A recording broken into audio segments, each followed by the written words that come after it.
Y hasta ahora vía Zoom se encuentra con nosotros Salvador Quispe, a quien le doy las gracias y los buenos días por acompañarnos. Bienvenido. Sí, Liz, muchas gracias. Buenos días. Gracias por la invitación. Es un gusto saludar desde Zamora, donde me encuentro ahora mismo. Gracias a usted por acompañarnos esta mañana. Bueno, quisiera empezar por preguntarle cómo toman ustedes esta decisión del Tribunal Contencioso Electoral de negar el pedido que ustedes hicieran de que Pachacuti quisiera de que se deje sin efecto la resolución del Consejo Nacional Electoral.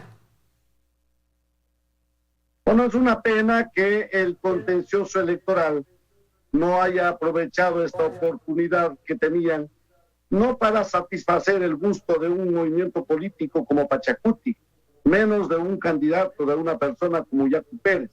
Esta era una oportunidad de oro que tenía el contencioso electoral para transparentar los hechos ante los ojos de todos los ecuatorianos y garantizar dos finalistas que nazcan de la verdad con la fuerza que merecen los finalistas y no, como hoy está ocurriendo, dos finalistas que nacen de la duda, de la falta de confianza.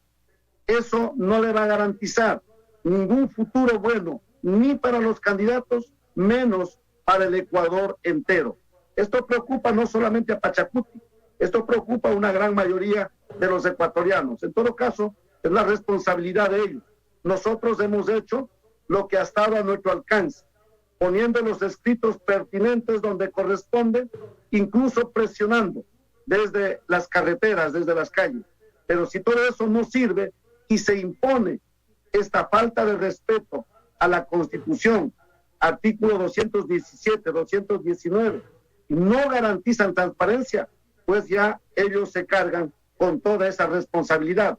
El problema mayor es que las consecuencias de todo eso vamos a tener que pagar todos los ecuatorianos en los próximos años. Ahora, el Tribunal Contencioso pues considera que lo que ha resuelto el Consejo Nacional Electoral con esta decisión es válido, y esto es que las más de 20.000 actas que presentaron pues no tenían en su mayor porcentaje inconsistencias. Pero ante eso ustedes todavía pudieran pedir una ampliación o aclaración a lo decidido por el Tribunal Contencioso Electoral. ¿Aplicarán esa medida? Obviamente nosotros vamos a aplicar todas los hechos, los recursos, las demandas, las denuncias que la Constitución y la ley nos permite. Es nuestra obligación. Ya veremos qué es lo que corresponde. Incluso frente a una violación de derechos, podríamos poner los recursos necesarios a la Corte Constitucional. Si ahí es negado, incluso podríamos poner los recursos necesarios ante la Corte Interamericana de los Derechos Humanos. Pero por otro lado también, si hay pruebas de hechos fraudulentos que se pueden observar en las actas, donde faltan firmas, etcétera, me pregunto, ¿acaso eso no se constituye en un delito penal? Si ese fuera el caso, entonces también vamos a pedir que la Fiscalía proceda y se vaya aclarando hasta donde se pueda, más allá de que se den ya las elecciones del 11 de abril, incluso que se posesione el ganador, entre comillas, en mayo próximo. No pueden detenerse los procesos que se deriven de estos hechos fraudulentos, así que vamos a pedir que la Fiscalía haga su trabajo y en su momento le diga la verdad al país. Y si eso tiene que conllevar a que la justicia le diga al supuesto ganador que no tiene el derecho de estar ahí, entonces que procedan en función de la Constitución y la ley. Nosotros no estamos aceptando nada. Vamos a seguir en el marco que nos permite la Constitución ecuatoriana. Bueno, eso también lo dejó claro el Tribunal Contencioso, que es el Código Orgánico Integral Penal el que tipifica fraude electoral, que ustedes mencionaban en el recurso presentado y que son otras instancias las que deben resolver en ese sentido. Pero usted ya lo mencionaba, durante este tiempo, buscando ustedes, desde su punto de vista, transparentar los resultados de esta primera vuelta electoral, se realizaron algunas movilizaciones. ¿Recurrirán nuevamente a una medida como esa ante lo ya resuelto por el Tribunal Contencioso Electoral? Yo no puedo dar una opinión personal al respecto. Eso tendrá que definirse en las reuniones de nuestras organizaciones. Lo que sí está claro en este momento es que el contencioso electoral, si ellos mismos están diciendo que no es todo, que solo es un porcentaje, bueno, así sea el 1%, pero se queda la duda, demuestran ellos con su propio pronunciamiento que al menos en ese porcentaje no se respetó la Constitución, la ley, se cambiaron los resultados, aunque sea con un porcentaje pequeño. La duda se queda en cuál es el porcentaje. Se podía conocer esta verdad abriendo las urnas y decir a los ecuatorianos, esta es la verdad total, pero no hemos tenido esa posibilidad de conocer esa verdad los ecuatorianos. Así que se queda la duda y el contencioso electoral se convierte en uno más de los encubridores de esa duda al no permitir abrir las urnas y transparentar este proceso electoral.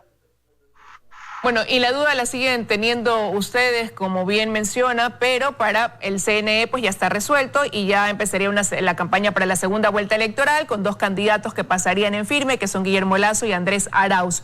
Desde ese punto de vista, ¿cuál va a ser su postura personal? ¿A qué candidato va a respaldar en esa segunda vuelta? Porque los recursos que ustedes tomen tomará tiempo resolverlos y mientras tanto avanzará el proceso electoral acá en el país.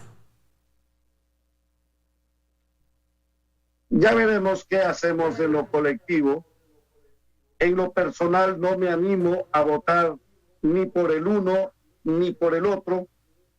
Todos los ecuatorianos sabemos que el uno representa al sector financiero privado, responsables del estancamiento productivo nacional. Gracias a una política de crédito con una tasa de interés que va para los pequeños negocios hasta el 30%. Gracias a eso, la producción en general está estancada. Solo han pensado en sus bolsillos, solo han pensado en sus ganancias, nunca pensaron en el Ecuador. No me anima a votar por aquel candidato que representa a ese sector.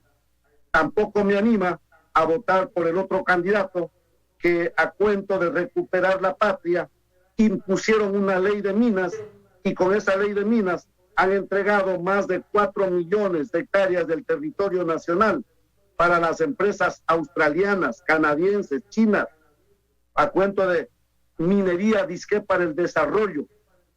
No me anima a votar por aquel candidato que, a cuento de recuperar la patria, firmaron la adhesión a la CONVEMAR en el año 2012 y de las 200 millas de mar territorial nos dejaron solo con 12 millas. Entregaron las 188 millas para los intereses extranjeros. Así que nos queda, de acuerdo a la Constitución, la posibilidad de anular el voto. Esa es una posibilidad que está ahí. No hemos tomado una decisión como Pachacuti. Hay una resolución de la CONAIE que va en ese sentido y obviamente nosotros seremos muy respetuosos también de esas decisiones porque lo vamos adoptando de una manera conjunta. Pero ¿no sería también una decisión hasta cierto punto irresponsable dar paso a anular el voto en lugar de definirse por alguna de las dos posturas, quizás para poder encaminar ese voto hacia quien vaya a Carondelet en mayo de este año? Están dadas las razones por qué vamos a hacer. La Constitución y la ley nos permite a los ciudadanos ecuatorianos votar por el uno o por el otro o anular el voto. Ese no es un tema que está al margen de la ley. Si la ley lo permite, pues debe ser porque es correcto, ¿verdad? Así que ahora usted dice, vamos, allí. Usted decía, vamos a quizás dar paso a anular el voto y ya me hablaba de manera general y tengo entendido que tienen que realizar estas asambleas. Si bien cuando usted fue prefecto de Zamora Chinchipe tuvo una posición crítica contra Rafael Correa, lo cierto es que el movimiento indígena ha presentado una división. Hay quienes sí apoyaban en su momento al expresidente Correa y que ahora apoyan quizás al candidato Arauz. Hay otros que apoyarán al candidato Lasso y otros que estarán en la postura suya de más bien inclinarse por una votación nula, por anular el voto. ¿Cuál cree usted, analizando el panorama, ya en lo que han ido quizás conversando, viendo que pudiera ser la tendencia que va a tener un respaldo mayoritario en la posición que adopten los movimientos indígenas? Yo no sé, yo no soy adivino. Eso lo sabe el de bien arriba y el pueblo ecuatoriano. El pueblo ecuatoriano sabrá tomar la decisión más acertada en este momento de un caudal bastante peligroso, bastante riesgoso que vive la nación. Pero está en las manos del mandante. El mandante, Dios quiera, nos dé la sabiduría a todos para que podamos tomar la mejor decisión en este momento muy difícil que vive la nación. Un momento que a cuento de la democracia se hace cualquier cosa, se pone como papelito en alta mar al Ecuador entero. Si en su momento nosotros incluso dijimos no queremos eso y por eso exigimos transparencia, incluso estuvimos en las carreteras caminando pidiendo esa transparencia y el respeto a la democracia, y muchos dijeron cuidado, ahí vienen los maleducados, los violentos, etcétera, etcétera, ¿sí? Entonces, en todo caso hemos hecho lo que ha estado a nuestro alcance, lo que hemos podido, incluso mal visto, como si hubiésemos estado reclamando algo para nosotros en particular. La defensa de la democracia no le corresponde solamente a los pueblos indígenas, nos corresponde a todos los ecuatorianos. En todo caso, hemos hecho lo que hemos podido con mucho gusto, pensando en todos los ecuatorianos. Si no ha sido suficiente, esperemos que los ecuatorianos podamos acertar y la resistencia, la lucha, obviamente, eso continúa, así como los recursos que la Constitución y la ley nos da en materia política frente a este proceso electoral falto de transparencia, y también la Constitución y la ley nos da los recursos en materia judicial, ¿sí? También nos da la Constitución, de acuerdo al 98, la resistencia, y vamos a seguir siempre pensando en los ecuatorianos. Esperemos que el gobierno que venga pensando en los ecuatorianos y no sigan con un discurso maravilloso, entre comillas, pero en la práctica mandando a callar, incluso a ustedes, los que representan, o a los periodistas. Nuestras luchas han sido incluso para eso. Nuestras marchas desde Zamora Chinchipe a Quito, en su momento, reclamando el respeto a los derechos, a las libertades. Si eso es trastocado más adelante, igual seguiremos, aunque nos sigan diciendo que somos violentos, como han tratado de opacar la lucha del pueblo ecuatoriano.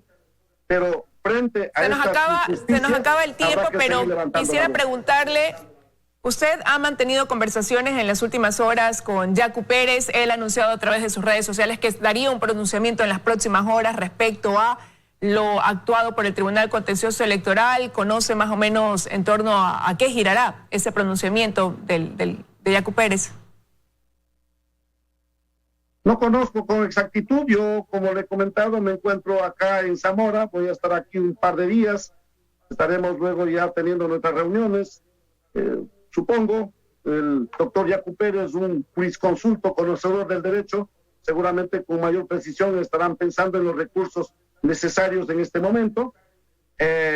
Esto va a seguir. Creo que ni Yacu Pérez, ni Pachacuti, ni los ecuatorianos vamos a quedarnos con los brazos cruzados frente a una acción de falta de respeto a los derechos, una más en la historia nacional. No es la primera. Ya hemos perdido la memoria para recordar todos los hechos de falta de respeto a los derechos en la historia nacional. Frente a eso, obviamente, la resistencia sigue. Y yo pienso que va a seguir en esa línea. Y nosotros, por supuesto, que vamos a unirnos a esa gran línea. Es más, vamos a seguir invitando al pueblo ecuatoriano en la lucha frente a la exigencia del respeto a los derechos de los ecuatorianos. Nadie se cansa. Así que la invito, mi estimada. Quiero agradecerle que haya estado con nosotros esta mañana aquí en los desayunos de 24 horas. Sí, sigamos adelante. Muchas gracias. Para la democracia, para la agricultura, para la alimentación, para los derechos, la lucha en contra de la corrupción, por todo esto, sigamos juntos, más allá de que el Estado y sus representantes en un cierto momento nos niegan esas posibilidades, pero los ecuatorianos no vamos a desmayar. Muchísimas gracias. Gracias por haber estado con nosotros esta mañana en los desayunos de 24 horas.